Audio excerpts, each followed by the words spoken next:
Also talk by Sorin Dumitrescu on homogeneous and quasi-homogeneous structures in real and complex manifolds. So thank you, Misha, for the invitation. Thank you to be here. I'm glad to be here. So this talk is about geometric structures and about their automorphism, meaning diffeomorphism preserving the geometric structure. I will give result into two categories. The first category is that of smooth, meaning C infinity manifolds. M here is the real dimension of the manifold. And the second category is that of complex manifolds.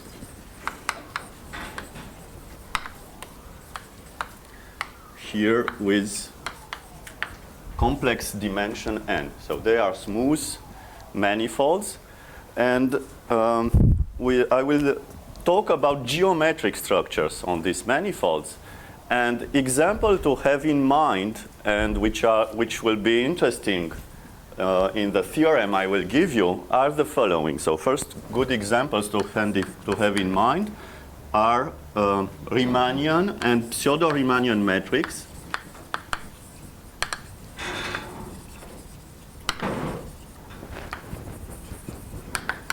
When I say pseudo-Riemannian, means that the quadratic form is in each point non-degenerate. So you have here a smooth field of quadratic forms with signature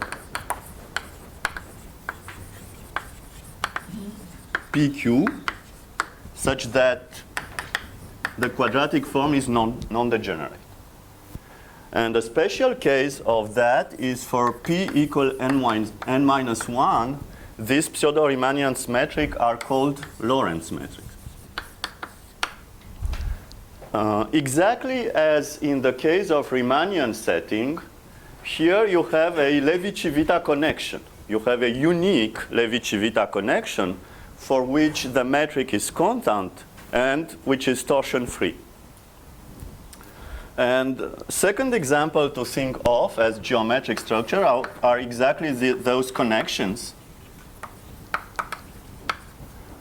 which are, there are of course many definitions. Let's give one definition. They are ways to take derivatives of vector fields y in the direction of vector fields x, which satisfy the normal, the Leibniz rule, when one multiply y by a function,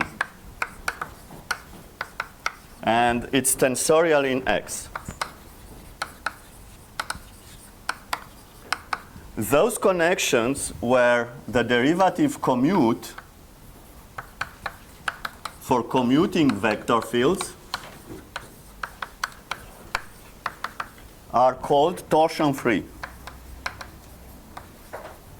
And Levi-Civita connections happens to be torsion-free. So those are good examples of geometric structures to think of for this talk. And there are similar definitions for complex manifolds. The complex version of the pseudo-Riemannian metric is what we call a holomorphic Riemannian metric.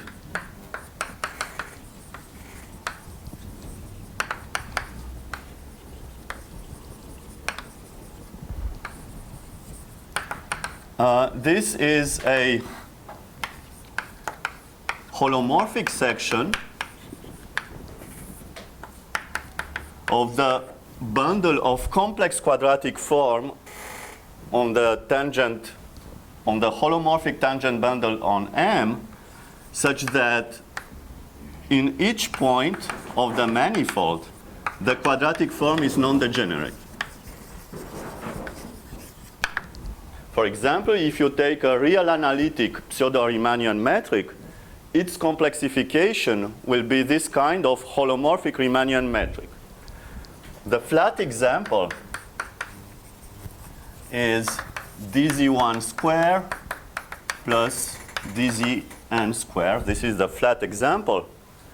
But in general, this holomorphic Riemannian matrix also admit holomorphic connections, Levi-Civita holomorphic connections. And starting with this connection, one can compute curvature. Curvature is a tensorial invariant of the holomorphic Riemannian metric, which shows you how far your metric is with respect to the flat one. So here also you have local invariance in general, given by curvature and the covariant derivation of the curvature.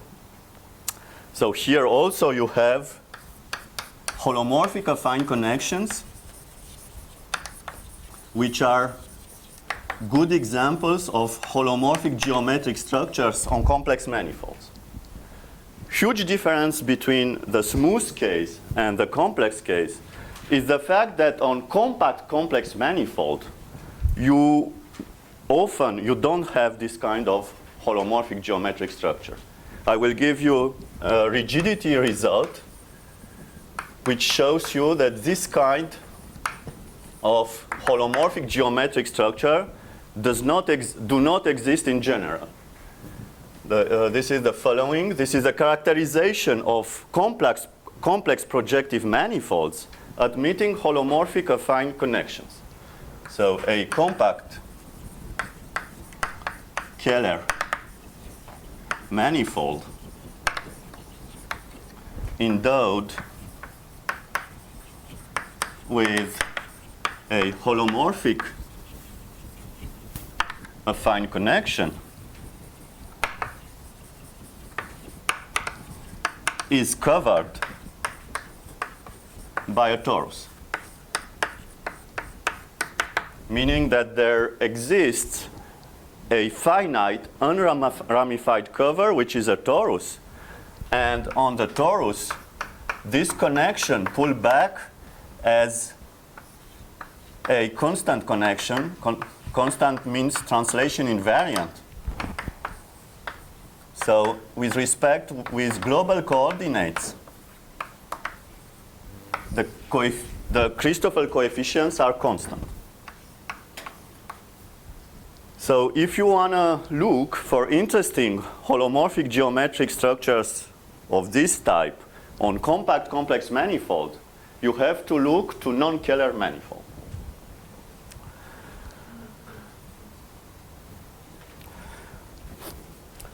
Now, all these geometric structures admits a concept of symmetry, a diffeomorphism preserving the geometric structure or a biholomorphism preserving the geometric structure is a automorphism. And the infinitesimal version of this is what we call in Riemannian geometry a killing field.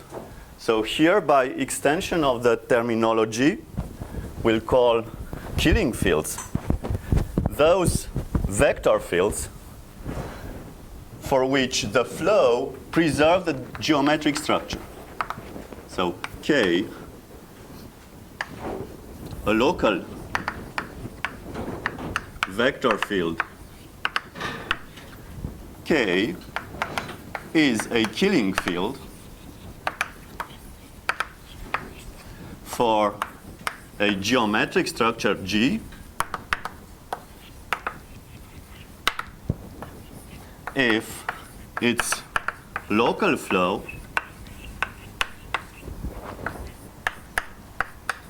preserves G on the set where all of this is well defined.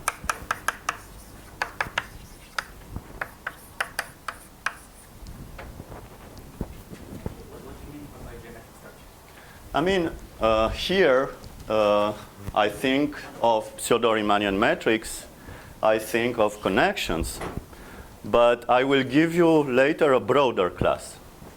But they are already interesting examples to think of for the results I will give you here. Okay? So anyway, in general, you can say that a vector field preserves a tensor if its flow preserves the tensor. and it's a symmetry of this time. It's like a infinitesimal symmetry of your geometric structure. So here think about pseudo-Riemannian metrics or connections, and in the complex setting, think about a local holomorphic vector field, preserving the complex geometric structure. Now, what happens in general for pseudo-Riemannian metric is the fact that, in general, this vector field must satisfy some PDE which is highly overdetermined. So for a generic pseudo-Riemannian metric, you don't have any solution. So generically, the only solution will be 0. But here, I will give you conditions where these geometric structure admit those kind of killing fields. We are in a symmetric situation. And for this, a general thing is that the space of local vector of local killing fields is a finite dimensional Lie algebra.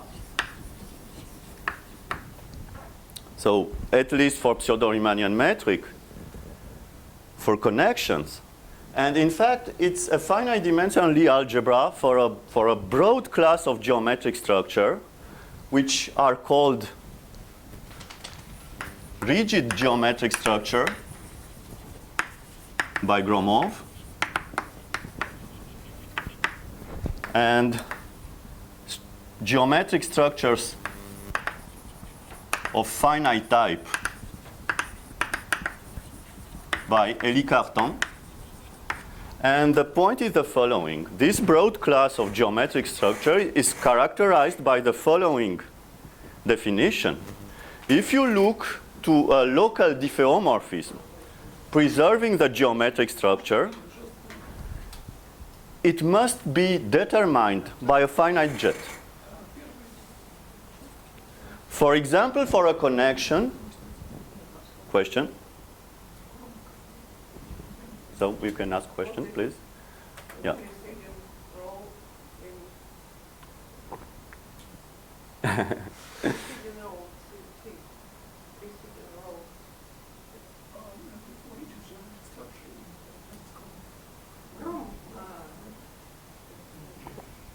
Gromov called this kind of structure rigid. And so the precise definition in Gromov is the following. You look to those geometric structure where diffeomorphism, preserving the geometric structure, are completely determined by a finite jet. For example, if you preserve a connection, you need to send parametrized geodesics on parametrized geodesics, meaning that the first jet of your diffeomorphism completely determines your application, because you know the actions on geodesics, so you know the action on a full open set.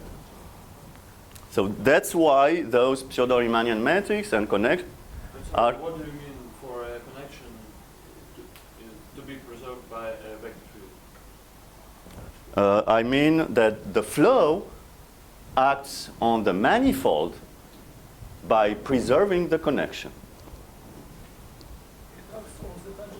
It acts on the tangent bundle, it acts on vectors, and good exercise. There will be a PDE on your vector field, which will be verified if you want to preserve the connection. So you can write down a PDE which involves Christoffel coefficients of the connection, and you will have some equation. But the intrinsic way is, yeah, sorry, you wanted to ask. Okay, no, but good question. Yeah. So likewise, this means it's a little vector field because the tangent bundle commutes with this connection. Yeah, so when you're taking derivatives or transporting the vector fields and taking derivatives after the transports, this is the same. Okay. This is a local property. In fact, this is a PDE on the vector field K. We'll give you a PDE on the vector field K. This is a local property. For example, if you look to the standard connection on Rn, you will find solutions which are constant vector fields, which generate translations, and affine vector fields, which generate affine transformations. Because the flat connection has a lot of symmetries. But generically, you will not find those symmetries. And there are intermediate cases where you have only one vector field which acts by symmetry. There are other questions? So this is about symmetries for a geometric structure.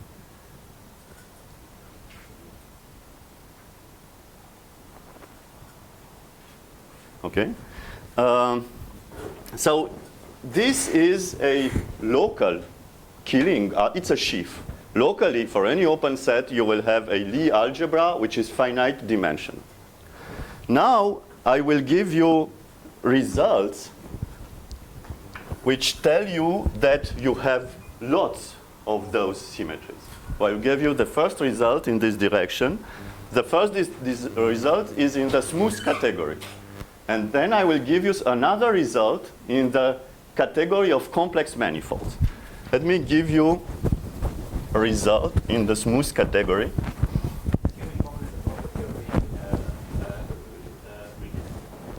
Yeah, this will, in fact, the theorem works for any rigid geometric structure, but it's still very interesting for pseudo-Riemannian metrics. Okay? Okay.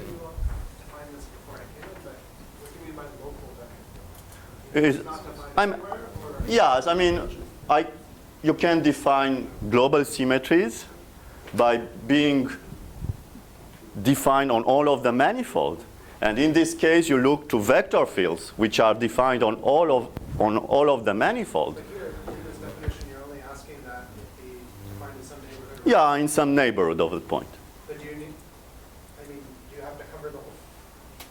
So you define. It's a definition. It's a definition. If I have a vector field. But is there some kind of homogeneity? I mean, your Lie algebra, it seems like you might get a different Lie algebra every. Yeah, of course. It might be. Okay. It might be. In fact, I will give you results to say that this is the same algebra. But of course, it might be. Yeah, it might be. Exactly.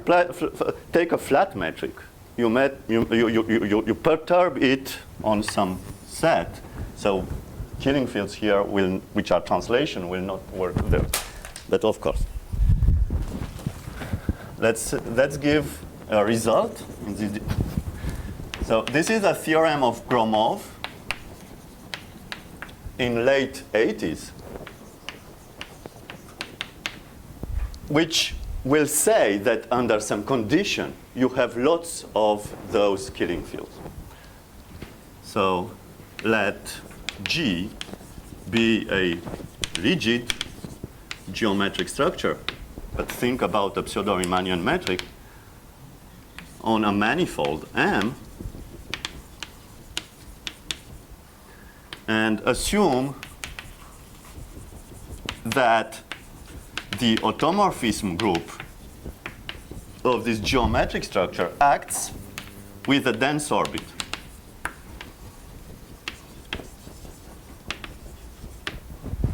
Then G is locally homogeneous, which I didn't define yet, but say that you have lots of killing fields, at least on an open dense set U in N. So with a dense orbit. So it might be a discrete group. It might be a unique automorphism acting with a dense orbit. That at the end, what you get is a lot of killing fields in the sense of the following definition. It's a dense orbit in the manifold. in M.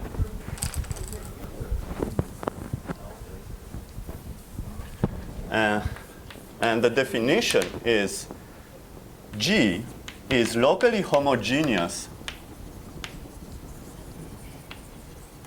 on U if for any point in this open space and any direction, any vector tangent to U, there exists a local Killing field K such that K in U is the prescribed vector X, meaning that you can flow in all directions along Killing fields, at least on an open dense set.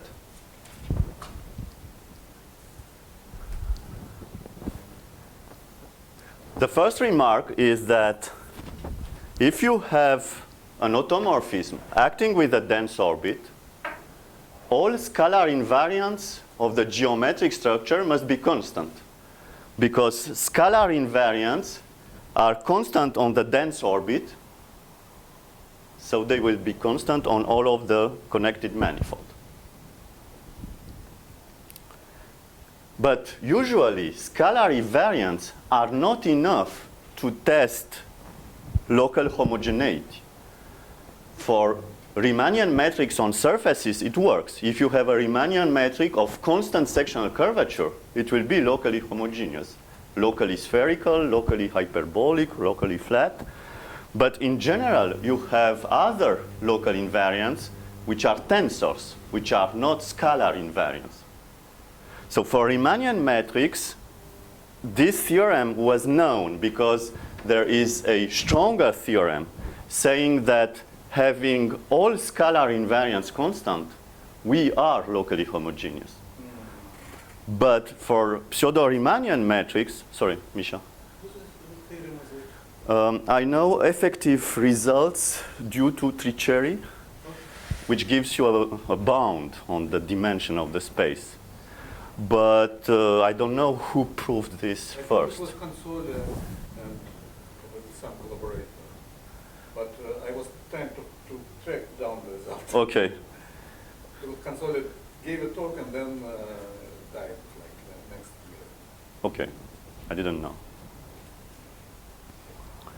But for pseudo-Riemannian metric, like for Lorentz metric, the physicists know about Lorentz metric for all of which scalar invariants are 0, and they still are not locally homogeneous. Also, I would like to say here that those which are locally homogeneous on an open set, they will have the same Killing Lie algebra on this open set of local homogeneity. So this open set of local homogeneity is very nice. It's like points are the same with respect with the geometric structure. 2 points are the same in the sense there is a local diffeomorphism sending the first to the second one and preserving the geometric structure. In some sense, the geometric structure has the same normal form, at least on an open dense set. And I will try to give you now a second result for complex manifold, which says the same thing with more or less the same proof.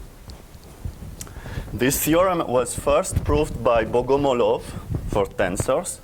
And in fact, his proof can be easily adapted to any rigid geometric structure.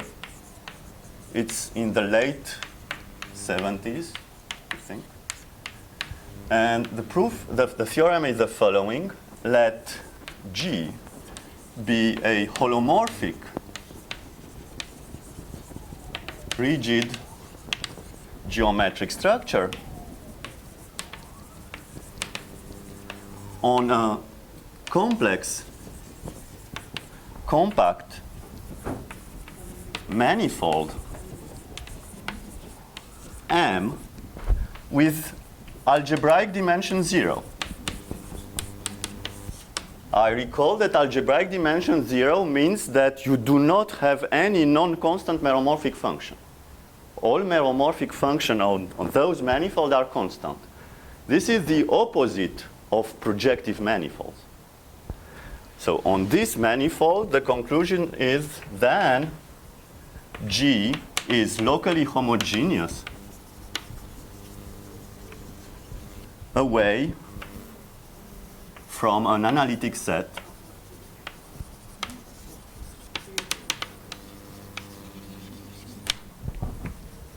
So once again, you have an open dense set in the manifold, which is locally homogeneous. Sorry. Yeah, so I explained, but I didn't say, is the algebraic dimension of the manifold. So for projective manifolds, the algebraic dimension is the same as the complex dimension of the manifold because meromorphic functions will separate points. But the algebraic dimension could be any integer between n, the dimension of the space, as 0.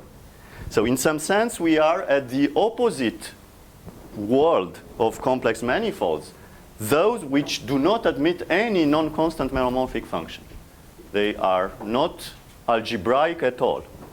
A generic torus is with algebraic dimension 0.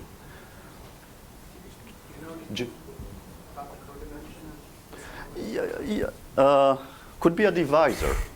Could be a divisor. Typically, this is a divisor. I will give you examples. By the way, do you know which paper is that? Again, I play perfect. Is the paper that you quote, holomorphic tensors over manifolds. It's you quote this paper in your work with Panov about this. Some papers of Bogomolov are published in the Doklad of Academy of Sciences. Yeah, They're available. I had an English translation of this. Yeah. So it was translated in English. So let me tell you why one could be somehow happy to have an open set of local homogeneity. First, let me give you examples of locally homogeneous geometric structures. So example of homogeneous geometric structures.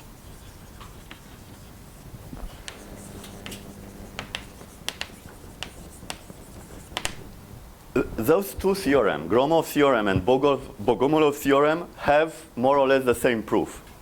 And the idea here, the broad idea, is that even if those manifolds are not algebraic, there is some algebraic feature in here.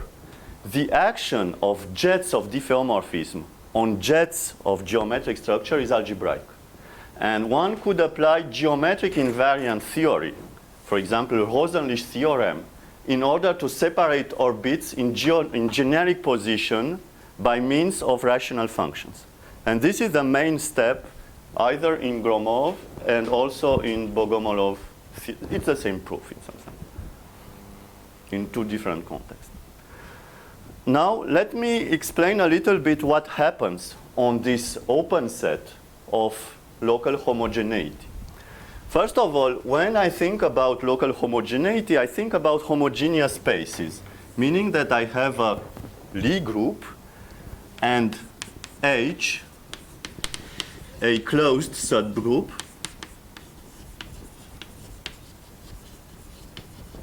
and for example, any G invariant tensor on G over H gives you, of course, a locally homogeneous geometric structure. In fact, for example, take any non-degenerate quadratic form on the Lie algebra, which is invariant by the adjoint representation of H. Then they will give you a pseudo-Riemannian metric on G over H. So this is general thing. G over H have G-invariant tensors, and they are parameterized by invariant algebraic objects on the Lie algebra, which are invariant by the adjoint representation of H. And this example is more or less typical of what happens for a locally homogeneous geometric structure. Because morally, and I will say why morally, a locally homogeneous geometric structure is locally isomorphic to a G-invariant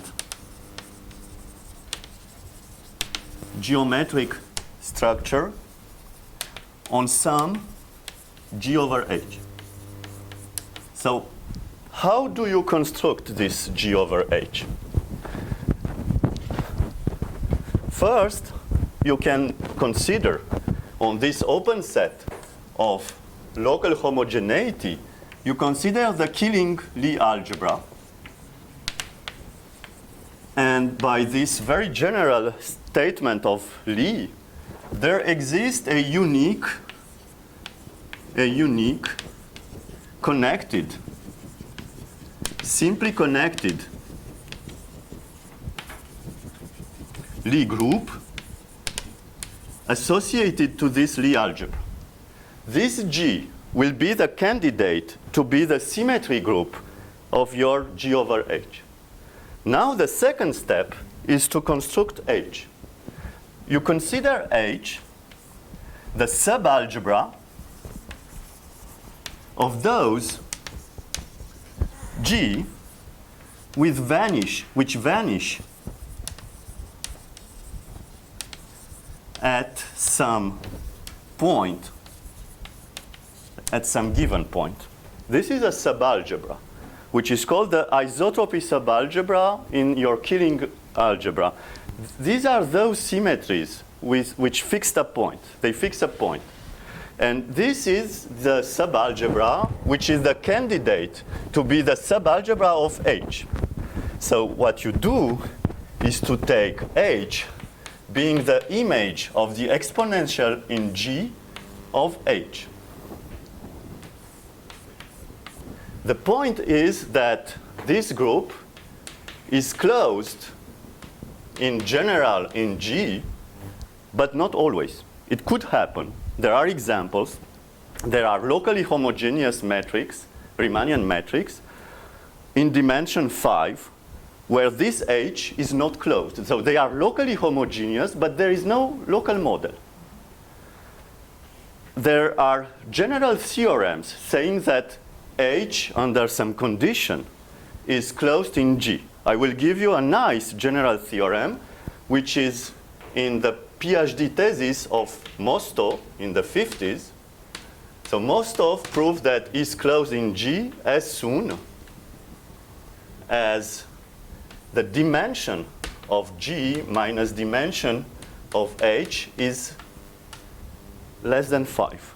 So in low dimension, you will always be able to construct H as a closed subgroup in G, which gives you a local model for your locally homogeneous geometric structure.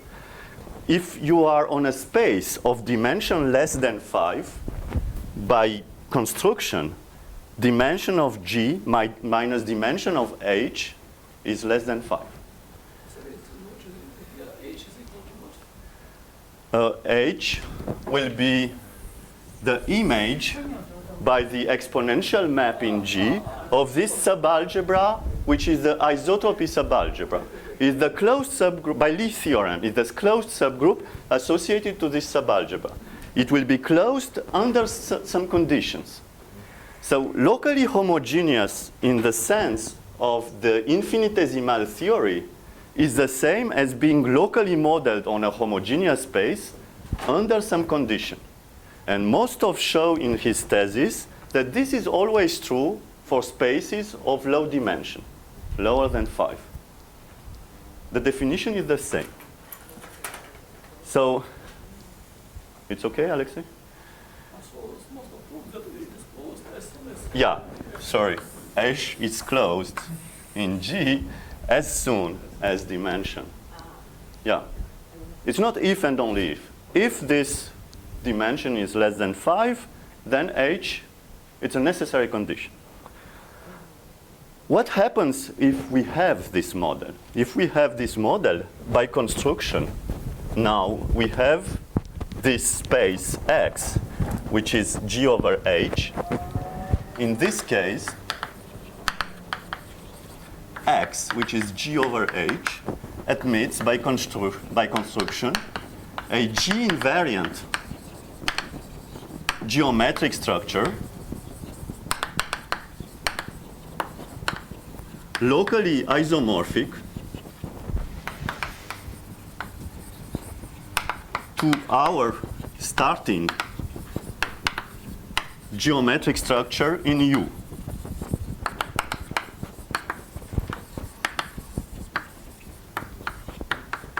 And we have now this, what happens here is that on U, we have what is called, and I will define, a GX structure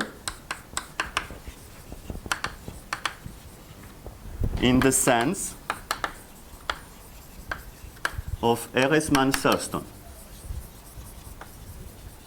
Ehresmann and Thurston. The first definition appears in Ehresmann, in Charles Ehresmann work. And the definition is exactly this. Locally, our space is identified with a homogeneous space, and transition maps are elements in a group G. So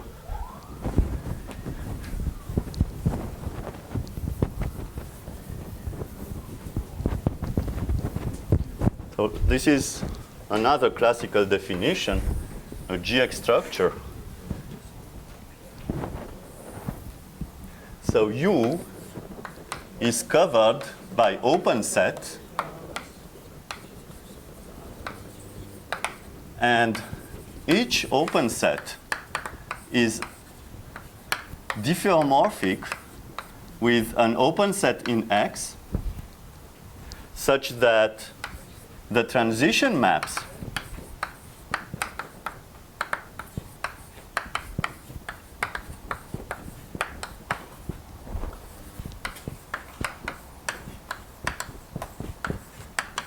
are given by restrictions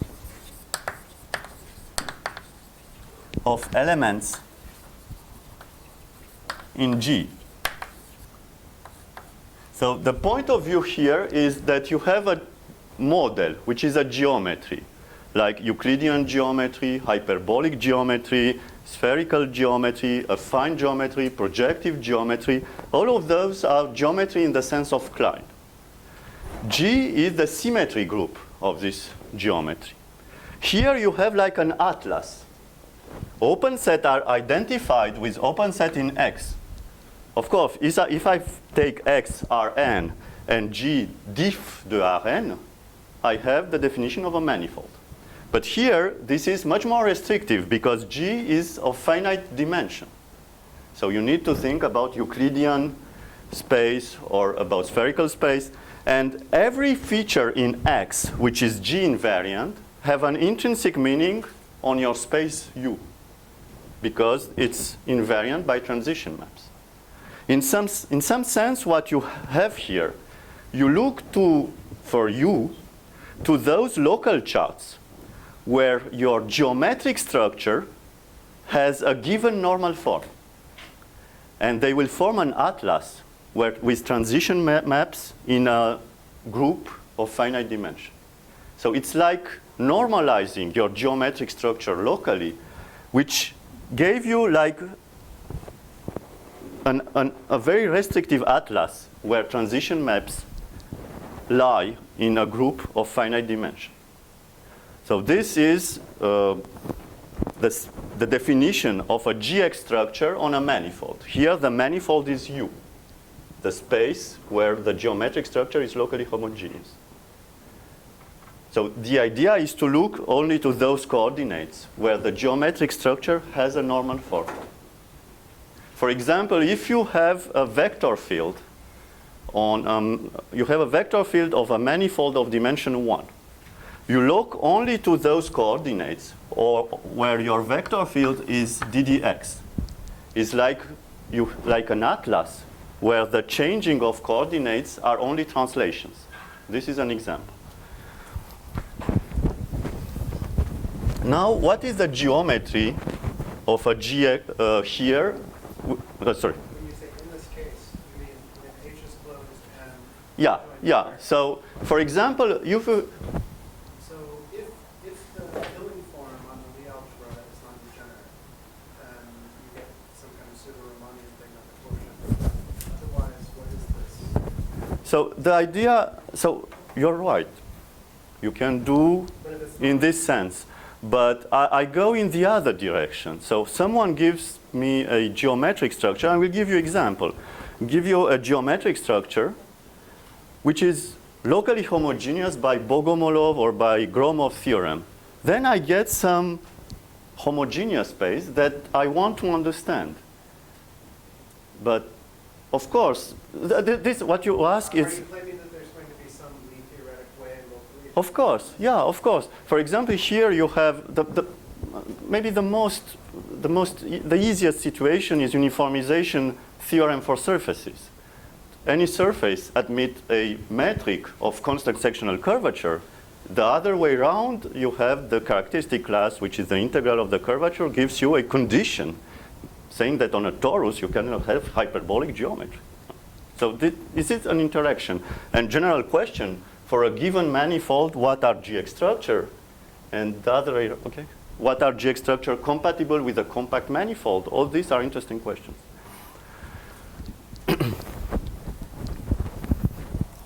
So what happens here that you have your manifold, which is locally identified with your model geometry X. If you want to globalize this identification, you can follow the identification around any path. But when you have a curve which is not homotopically trivial, your map will be multivaluated. And the twisting is given by an element in the group of symmetry G. Meaning that if you want to have a global identification of your manifold, here the manifold is U, the manifold with the locally homogeneous geometric structure, with your homogeneous space, it will work for simply connected manifolds. So you have what is called a developing map, which goes from the universal cover of your open set U into X, a local diffeomorphism, which globalize your local identification with the model X. But if your open set U is not simply connected, you will have some monodromy, which gives you the fact that your map is not univaluated, it's multivaluated. So you put this multivaluedness in some group morphism from the fundamental group of U into G. And this map from the universal cover into X has to be equivariant when the fundamental group acts on U tilde by deck transformation and on X through the monodromy morphism. So this is a general picture for GX structures on manifolds. They come by a local diffeomorphism at the level of the universal cover. They have a monodromy morphism, which goes from the fundamental group into G. And all of this is equivariant. The easiest case is, of course, when the developing map is a diffeomorphism. Then the fundamental group acts on U tilde as on X through this monodromy morphism, and your manifold U will be like a quotient of X by the image of the fundamental group in G, meaning the easiest GX structures are quotient. Like in Riemannian geometry, you take quotients of the hyperbolic space by discrete subgroups, give you hyperbolic matrix on compact manifolds. So the easiest GX structures are those which are complete, which are quotients of the model by a discrete subgroup. So they are the easiest examples. So once again, one can try to understand when these compact quotients exist for a given homogeneous spaces, and also if all GX structures of some kind on compact manifolds are always quotient.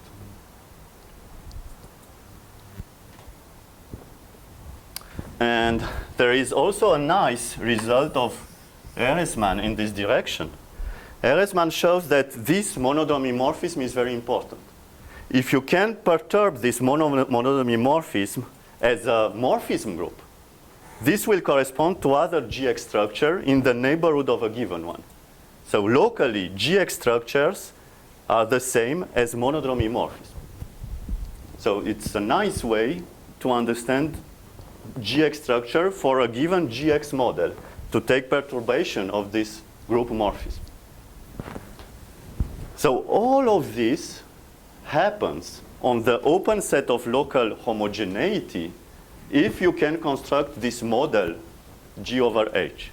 For example, in dimension lower than 5, you will always get this kind of GX geometry on the open set of local homogeneity. So, of course, the natural question which came after Gromov's theorem was to understand if question is this U all of the manifold or not, or no. Meaning that is in the conclusion of Gromov theorem or Bogomolov theorem this open set of local homogeneity all of the manifold, or there exist quasi-homogeneous geometric structure which are locally homogeneous on an open dense set but not everywhere. So those quasi-homogeneous would be something Riemannian metric, pseudo-Riemannian metric, which is a GX structure on an open dense set, but not on all of the manifold. So now I will give you for an example where U is not all of the manifold, very simple example, but which is in somehow artificial. So take the Hopf torus, which is R2 minus 0 quotient by a homotopy.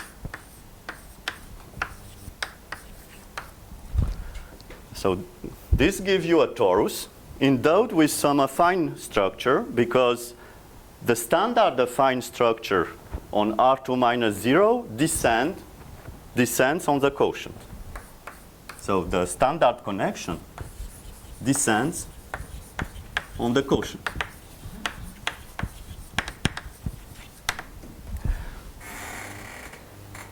Descends in something which is locally homogeneous, because the flat connection is locally homogeneous on R2 minus 0, so back on the quotient would be also locally homogeneous. But this theory of Gromov enable one to define rigid geometric structure by putting together several geometric structures. Like you take this connection and you put in the geometric structure some vector fields. They are linear vector fields. They preserve the standard connection, but think of them as being also part of the geometric structure. So now what I'm saying is all of this descends on the torus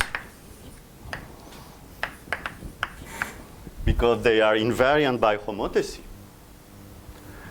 And also you have a symmetry group here given by 2 by 2 diagonal matrices which acts by automorphism. And it preserves G. And now what happens is that on the torus you have 4 circles which are exceptional curves. They are projections of the axis. Why axes are important here? Because those vector fields are linearly independent everywhere with the exception of the axis. So in fact, your geometric structure G is locally homogeneous on the complementary of the 4 circles. So here U is M minus these circles. You cannot be locally homogeneous everywhere because they will be collinear on those circles. But of course, this example is very frustrating because in some way you put some obvious degeneracy. And the conjecture that people put here is that for a pseudo-Riemannian metric that could not happen. So this could not happen if you don't have some obvious degeneracy. So the conjecture asked by David Fisher was the following. In the conclusion of Gromov's theorem,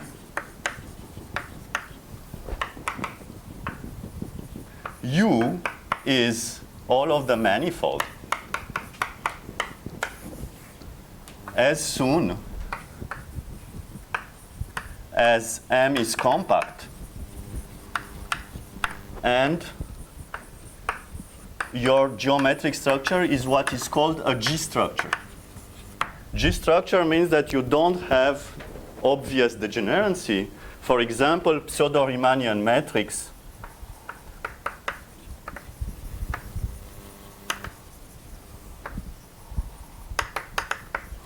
and torsion-free connection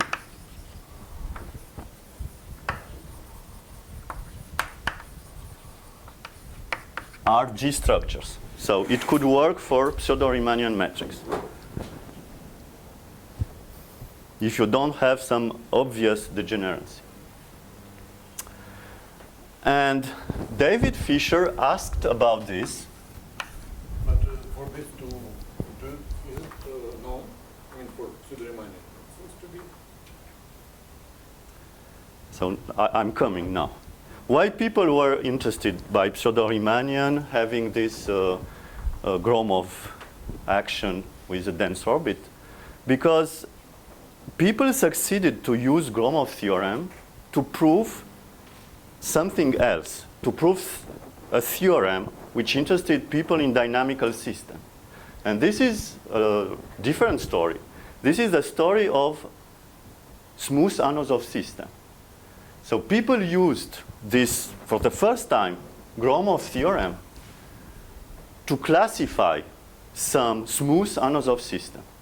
So I will give you the story of smooth Anosov system and how people used this Gromov theorem and what is the relation with the conjecture. So here I will talk about smooth Anosov system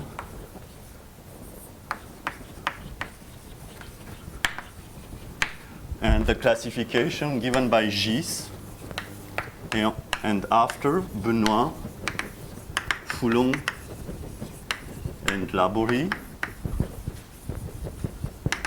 using Gromov theorem.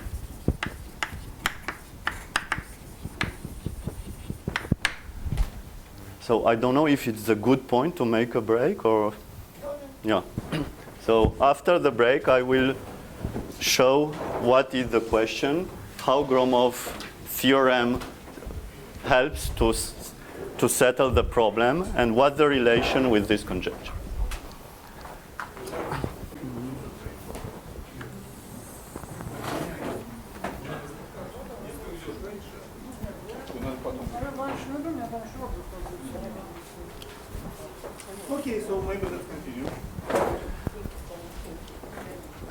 Okay, so I will define those smooth Anosov system and how Gromov theorem was useful to classify them.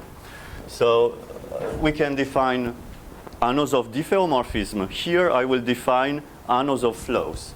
So a vector field of a manifold is an Anosov flow if the tangent bundle of the manifold splits in the direction of x and into the sum of two distributions, the stable distribution and the unstable distribution. Everything here is invariant by the flow. So everything is invariant by the flow. And for any vector in the stable distribution, you have an exponential contraction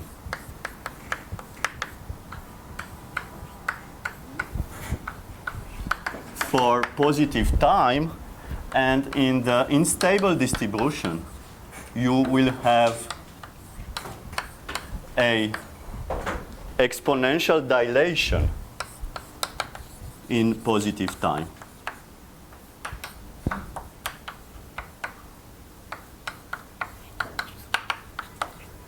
So the unstable direction is exponentially dilated. The stable direction is exponentially contracted. The point of this definition is that this property is stable in C1 topology. So Anosov proved that this is stable in C1 topology if you allowed yourself only continuous, in fact, Holder decomposition. So these are not smooth, they are not transversally smooth distribution. They are only continuous. And this is stable. You can have measure for all the same results. Oh, okay, in a stronger form of rigidity. Okay, so first of all, Anosov discovered that this is stable in the C1 topology. The second thing is that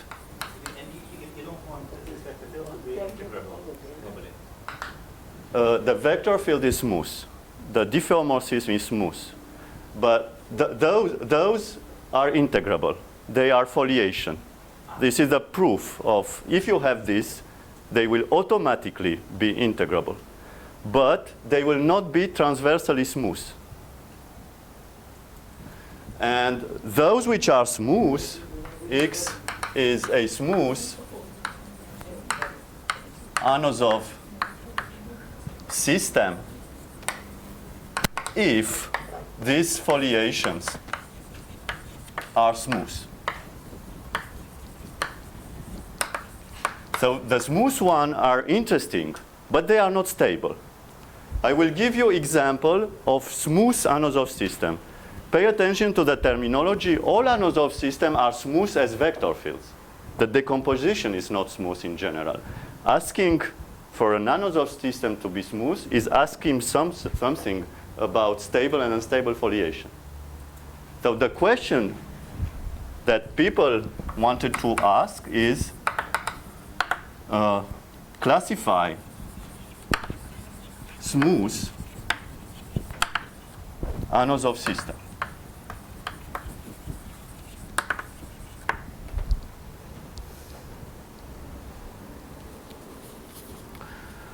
And I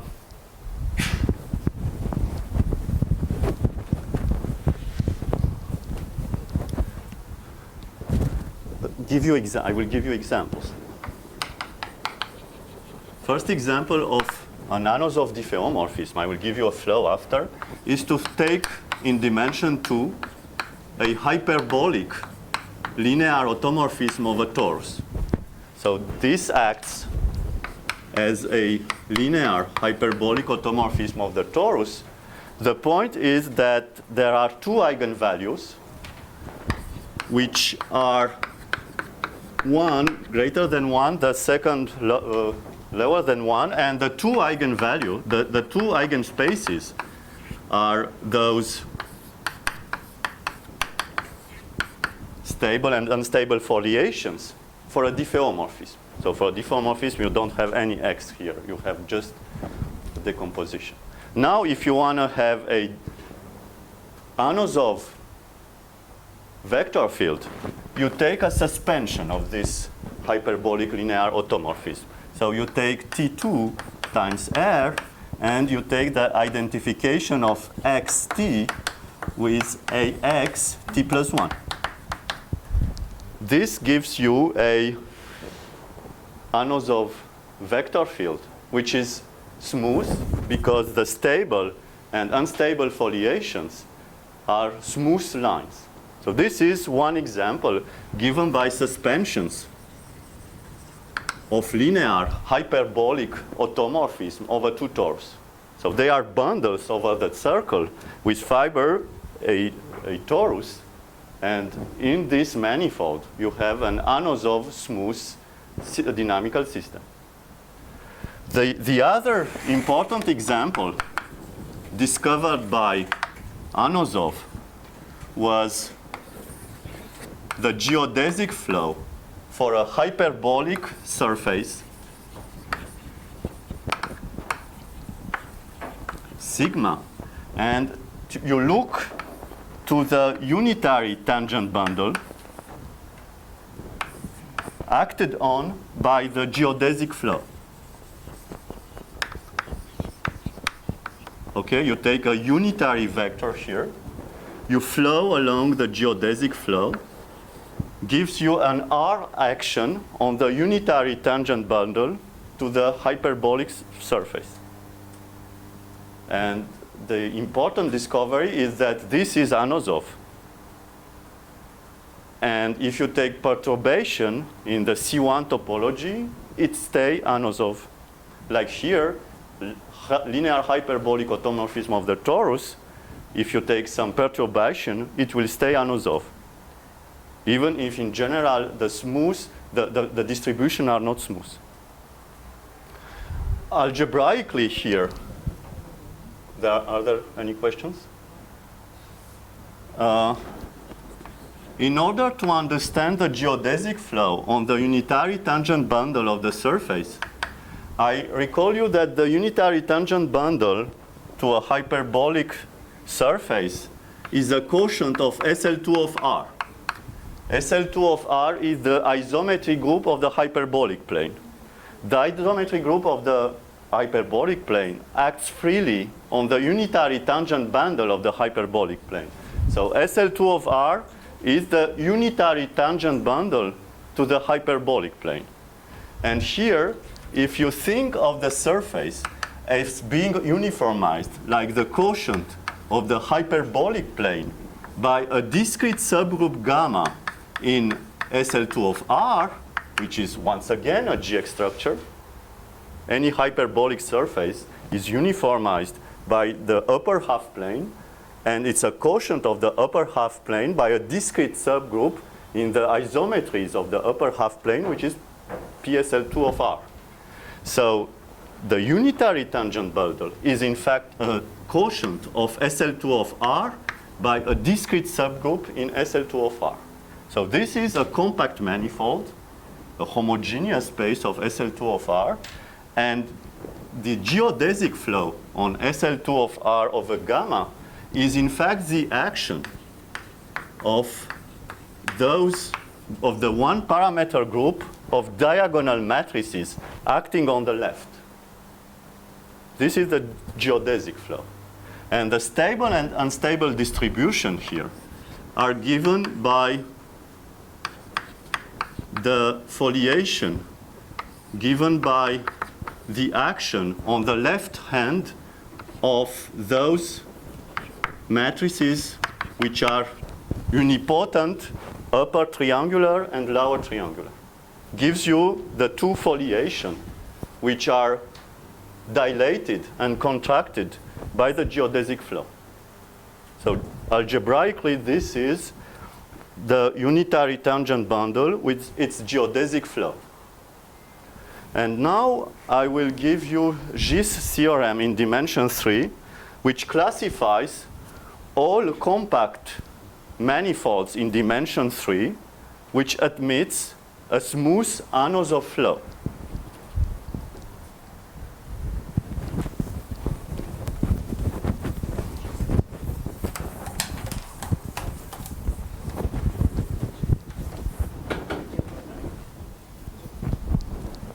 So G's theorem, let X be a smooth Anosov flow on a compact manifold of dimension 3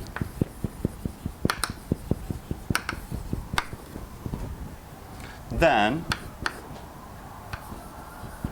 X is a suspension flow, is example 1, a suspension flow of a linear hyperbolic automorphism of the torus, or a reparametrization of the example 2 of the geodesic flow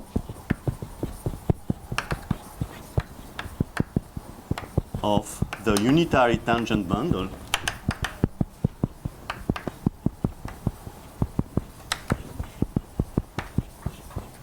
of a hyperbolic surface. And that's all. That's all, yeah. And what about non-smooth? Are there more examples or just this? So maybe, sorry, higher dimension So or? you assume smoothness. Yeah, I assume If smoothness. you don't, is it different? Yeah, it's much more, but anyway, if you take a perturbation of this one, some perturbation in the C1 topology, you're asking about the topology of the manifold? Yeah. Okay. I don't know. Because so your question is any manifold admitting a Anosov system, admitting also one with smooth, because of course this gives you a restriction on the topology of the manifold. The topology must be the suspension of torus. Exactly. Is either suspension of torus or a fiber in circles over Riemann surfaces of genus G greater than 2. This is the only. By Agol's theorem, the second case is sort of general. Yeah, in fact, is up to a finite cover. Is up to a finite cover. So, yeah, Agol said that with finite covers you can. Okay, so let me give you G's proof does not use Gromov theorem because it was done in the same time. But in some sense, he proves a very special version of Gromov theorem. And after this, the generalization in higher dimension given by Benoit Foulon-Laborie use Gromov machinery. So you see here, Benoit Foulon-Laborie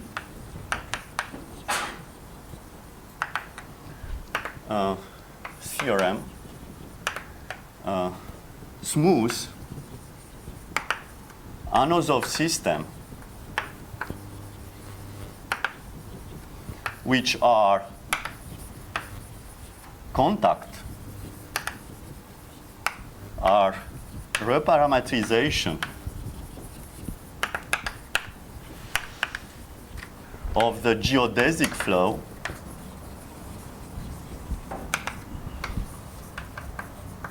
on the unitary tangent bundle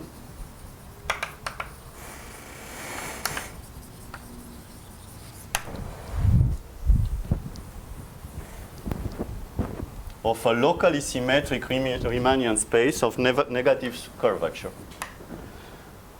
A locally symmetric Riemannian space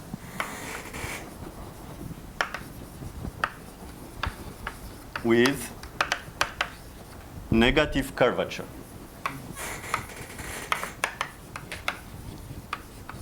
I will precise what means Anosov, what means contact here.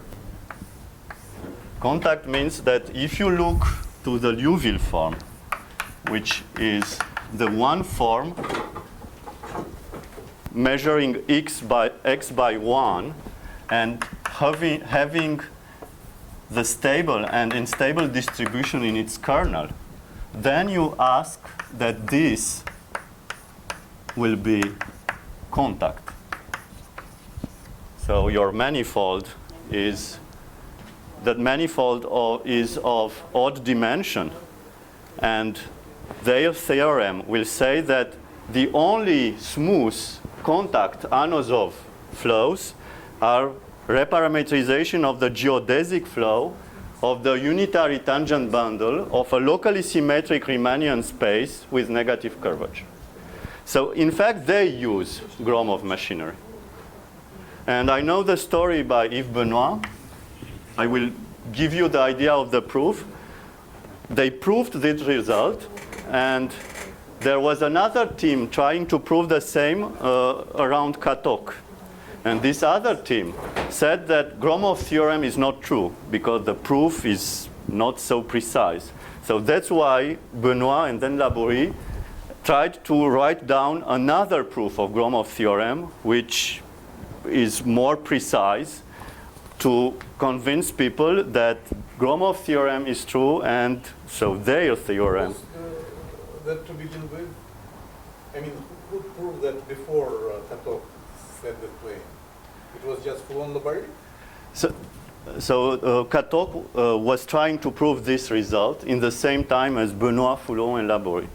And there was a little bit controversial because Gromov theorem is not so, the first proof of Gromov is not so precise. Just Katok's personality. Okay. So let me just show you how the theorem of Gromov can be applied in dimension 3. With dimension 3, it's easier. But they did exactly the... They took two publications, just one which included Gromov's theorem. No, in fact, the first publication just quote Gromov theorem. And then there is a publication of Benoit, which is a detailed proof of Gromov theorem.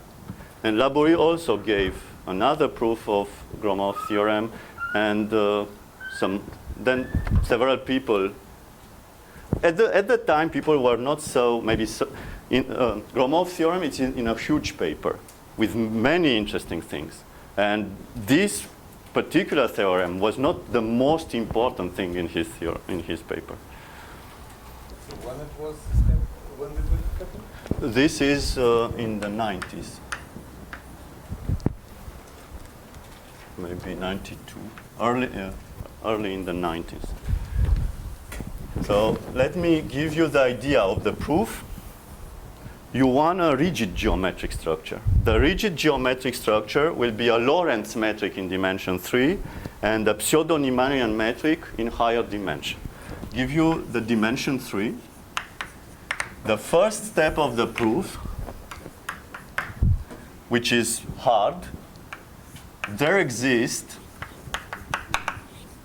a smooth volume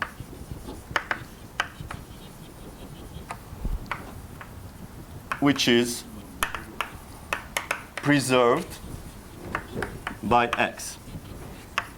So this is the first step of the proof, which is not easy. The second step is there exists a Lorentz metric in dimension 3 and a pseudo-Riemannian metric in higher dimension.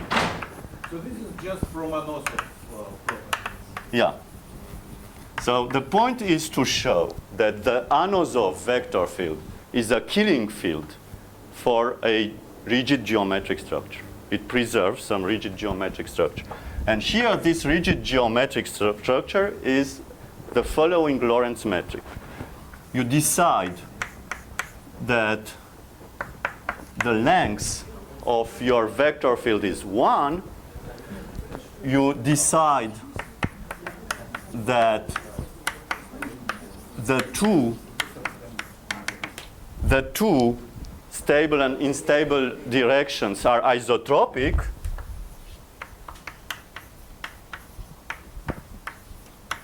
so the two stable and unstable directions are isotropic, this is the only way to be preserved because they are dilated and contracted. And also you decide that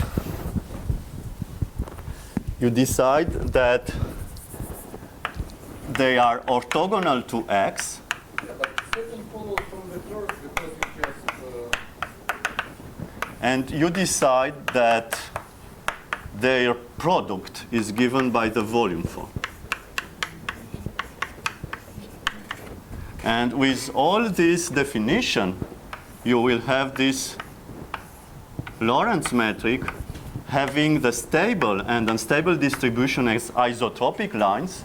Everything here is orthogonal, and gives you a Lorentz metric which is invariant by the flow. Yeah.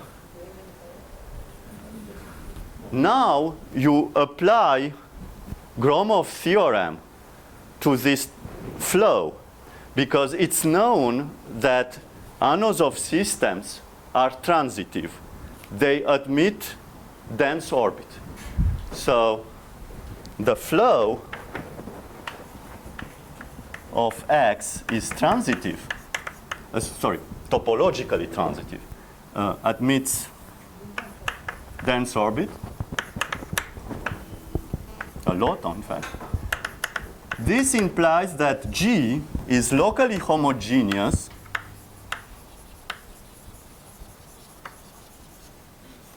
on an open dense set.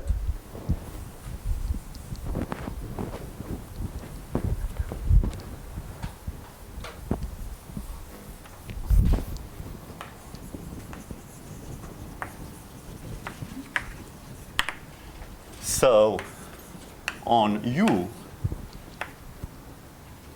so on an open dense set U, so on U, G comes from a GX structure. In dimension 3, this comes from Mostov theorem. There exists a model which is a Lorentz homogeneous space such that G is locally modeled on this Lorentz homogeneous space, at least on an open dense set.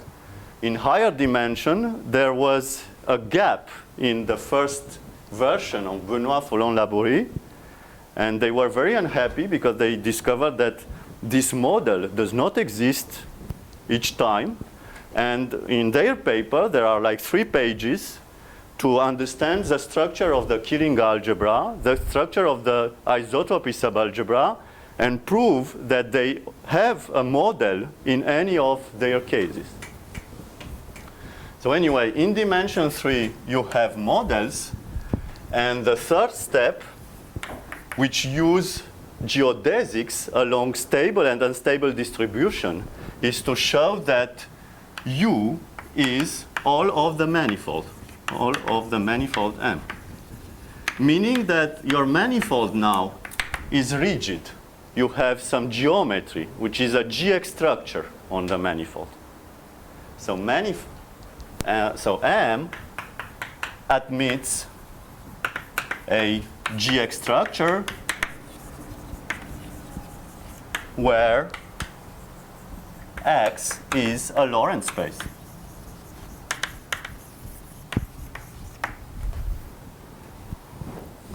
So now the end of the proof is the following. In G's theorem and also in higher dimension, they classified all possible models for the manifold. In dimension 3, the possible models are X is the Minkowski space, the first case is the Minkowski space, and G is the group of motions of the Minkowski space. And in this case, they prove that the manifold M is a quotient of the Minkowski space by a discrete subgroup in the group of motions of the Minkowski space, and here they get the suspension.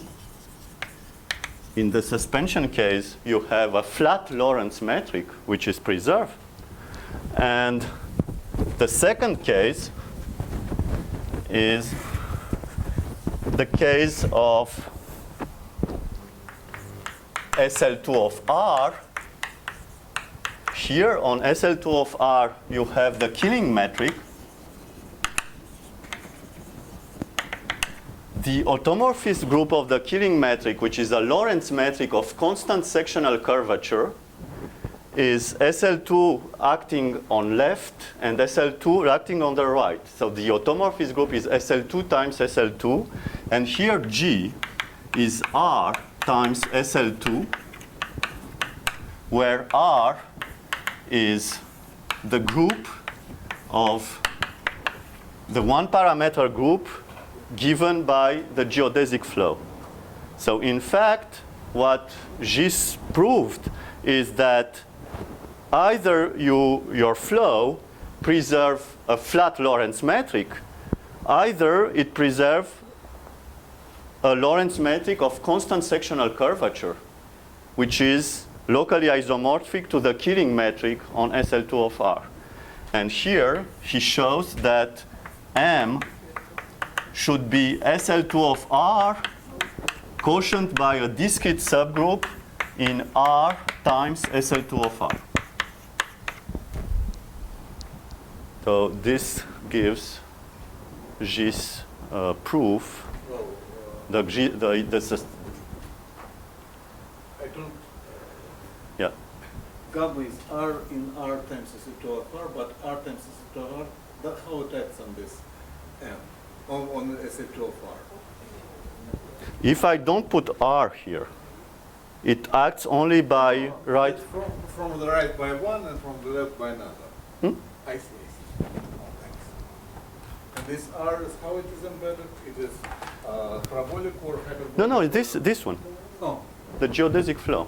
Because if you look, Hyperbolic. yeah, if you look to this action of R times SL2 of R on SL2 of R, it preserves a vector field, which is this one, and it preserves the directions which are given by the upper and lower nilpotent subgroups. So in fact, it's a GX structures. R times SL2 acting on SL2, it preserves locally this pattern, which is this distribution. So in fact, the important point is to show that there is a GX structure for which your Anosov flow acts by isometry. So that's why David Fisher asked about this quasi-homogeneous, because here in this proof, you see that Lorentz metric, which are preserved by an Anosov flow, are always locally homogeneous everywhere, and also they are complete. They are quotients of the model by discrete subgroup. There is another work of the Gibb showing that, in fact, as soon as you have a Killing field for a Lorentz metric in dimension 3, if you assume that this Killing field is essential, meaning its closure in the group of homeomorphism of the manifold is not compact, then the metric has to be locally homogeneous. So it's a variation of this result of Gis, saying that if you have a non-trivial dynamics, then your Lorentz metric has to be locally homogeneous everywhere. So I will give you briefly another result.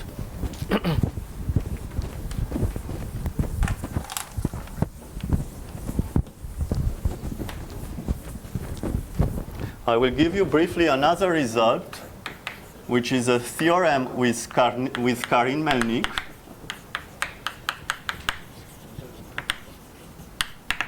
which shows that there are no quasi-homogeneous Lorentz metric if you assume that they are real analytic. So let G be a germ of a real analytic Lorentz metric in dimension 3 if G is locally homogeneous on a non-trivial open set, then G is locally homogeneous everywhere.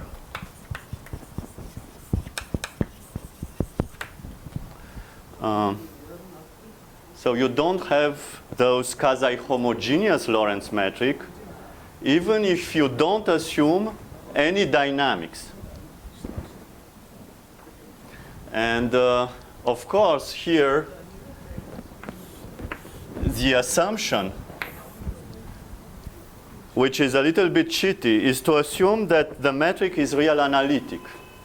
Because if you think of a locally homogeneous metric, all locally homogeneous metric are real analytic, because Lie groups are real analytic. So GX structures are real analytic. So if I want to extend my open dense set of local homogeneity, I know at the end that I will be real analytic at the end of the day. So assuming real analytic maybe enables us to put away some interesting example of smooth quasi-homogeneous Lorentz metrics. So, and why real analyticity make life easier here? In the proof, an important step is the following. There is a theorem of Nomizu for real analytic Riemannian metrics, but it works for all rigid geometric structure. Anyway, it works the same for Lorentz and pseudo-Riemannian metrics. If you take a local vector field, what could happen, and it will answer to your question about the structure of the Lie algebra, you can always extend this Killing vector field along any path in your manifold. Meaning that this kind of local symmetry of your pseudo-Riemannian metric in the real analytic situation cannot disappear. You can extend this Killing field along any path. And this answer to your question, in the real analytic context, this local Killing algebra is the same at any point. What could happen, of course, is that two Killing fields here become collinear at some point. So the only thing that could happen is that the rank drop somewhere in a divisor on the manifold. But the structure of the Killing Lie algebra in the real analytic case is the same on connected manifolds. And what we understood is that for those Killing algebra which preserves a Lorentz metric, this kind of degeneracy couldn't happen for the maximal Killing algebra. They will stay surjective, it will stay transitive on all of the manifolds. But of course, the important step of the proof is this Nomizu extension theorem for Killing fields. And I do not know what happens if the metric is supposed only to be smooth. So maybe I will say also that our proof also works for holomorphic things. Formally, this is more or less the same proof. Gives you the following corollary to Bogomolov result. Let G be a holomorphic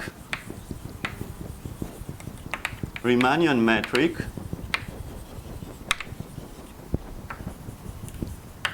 on a manifold of dimension 3 with algebraic dimension 0.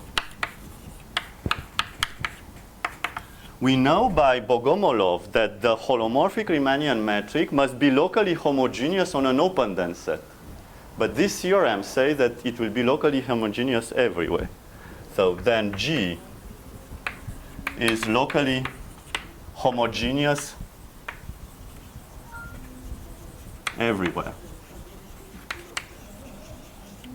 In fact, there is a stronger result saying that you don't need algebraic dimension 0. But anyway, shows you how this theorem implies things also in the holomorphic setting.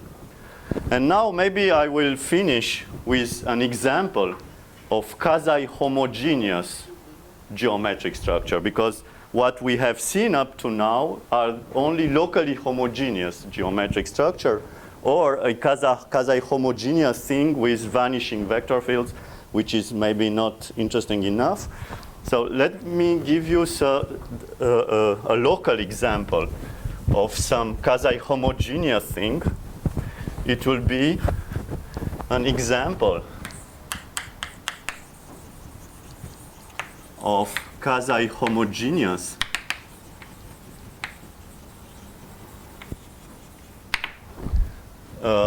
torsion-free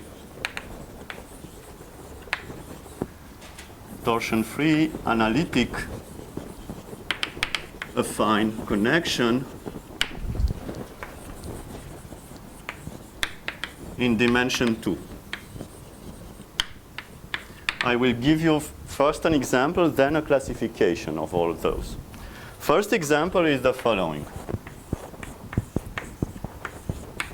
Take all Christoffel coefficients which vanish except for this one, where mu is non-zero real number. It's a connection in dimension 2, which is torsion-free. First of all, you can see that this is invariant by translations along x. So ddx is a Killing vector field, because everything is invariant by translation along x-axis. Also, you can see there is another obvious affine vector field which preserves this connection, which is x ddx minus y ddy. These are non-commutative, meaning that the Killing Lie algebra is in fact generated by these two vector fields, and this is the affine algebra of the real line. In order to see that this is not locally homogeneous, you can easily see that those are linearly independent away from y equals 0. So the exceptional set is y equals 0. It is also exceptional because the curvature vanish exactly. The curvature vanish exactly on y equals 0.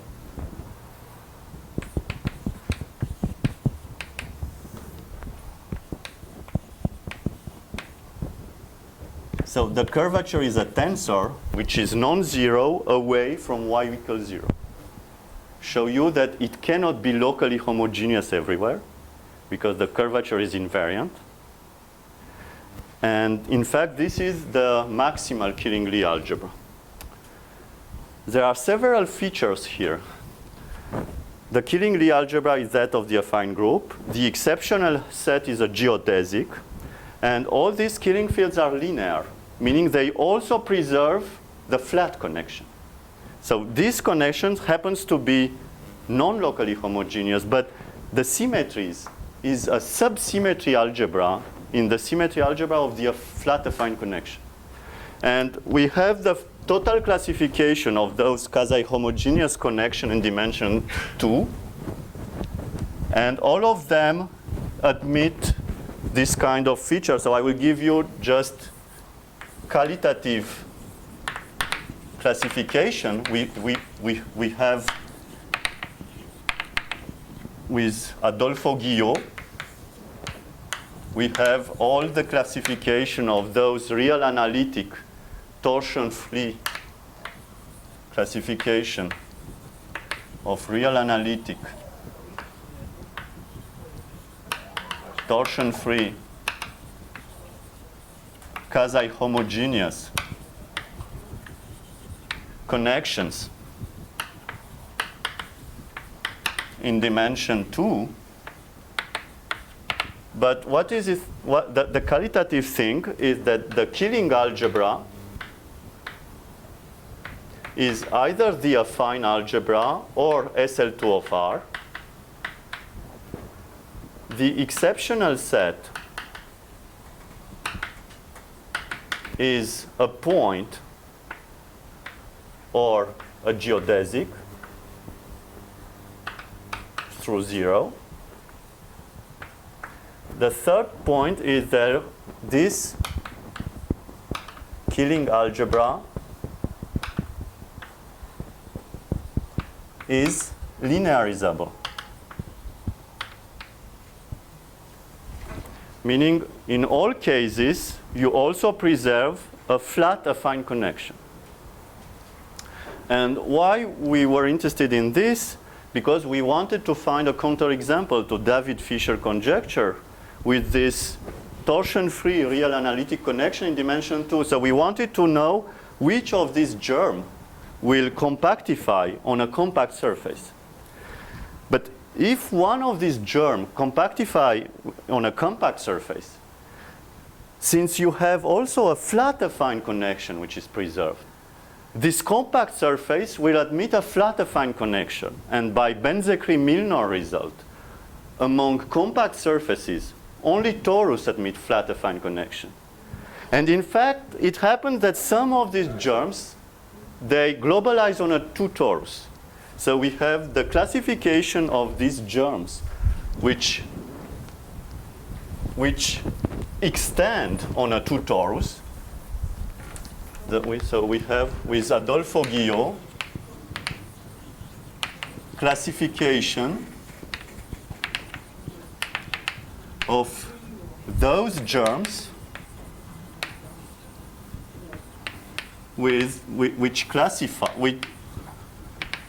which extend on a 2 torus.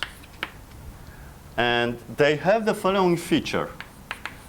Qualitatively, the Killing algebra is the affine algebra. They are locally homogeneous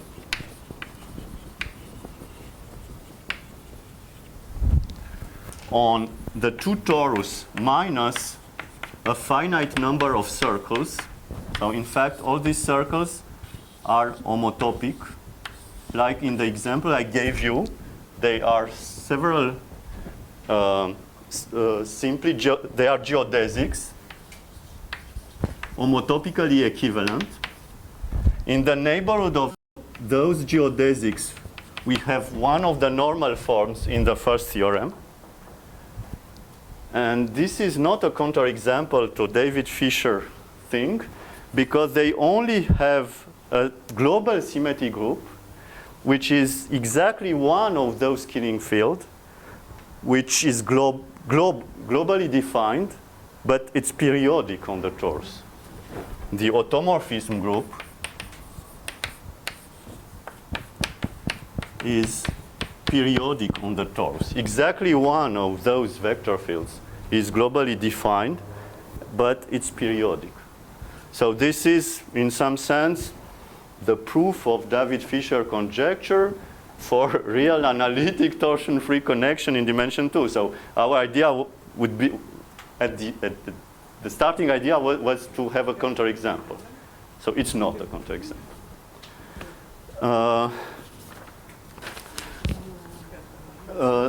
Let me finish in 2 minutes with an open question, related to those complex manifolds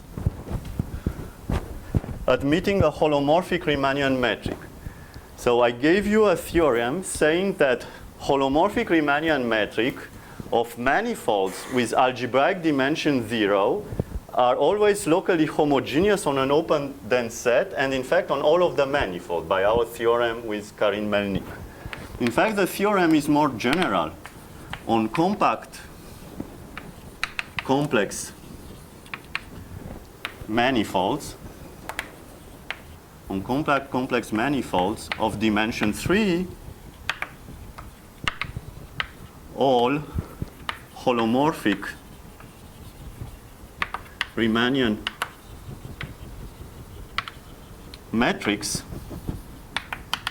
are locally homogeneous.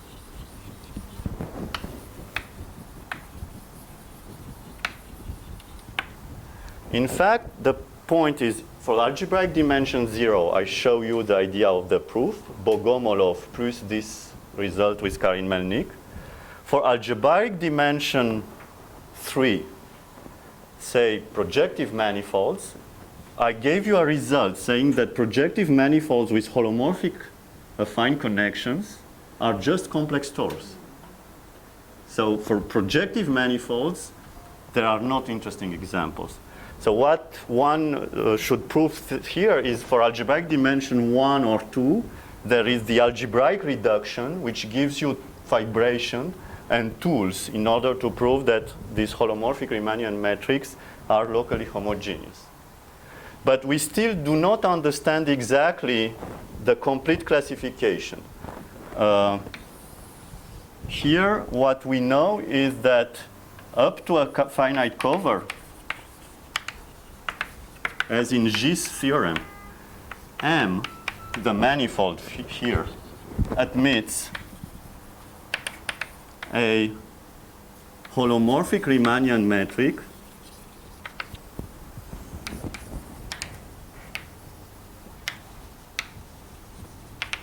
which is flat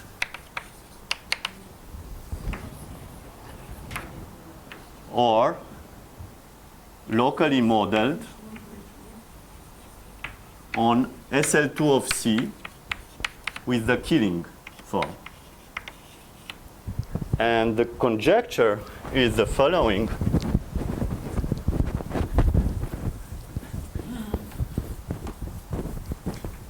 So here, this result is with the Gibb.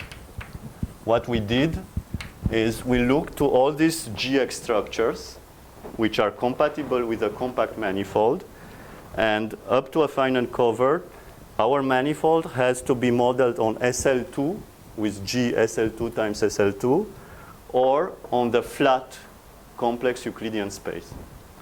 So our conjecture is if the algebraic dimension is 1, 2, or 3, then M is a torus up to a finite cover. And if the algebraic dimension is 0, M is a torus or covered by SL2 of C. So all these results about completeness of GX structure with a Lorentz metric of constant sectional curvature are unknown for holomorphic Riemannian metrics and more complicated. Lorentz metrics of constant sectional curvature are known to be complete on compact manifold by results of Klingler, for example, and Carrière. They are unknown for holomorphic Riemannian metrics. So thank you for your attention. I took a lot of your time. Thank you.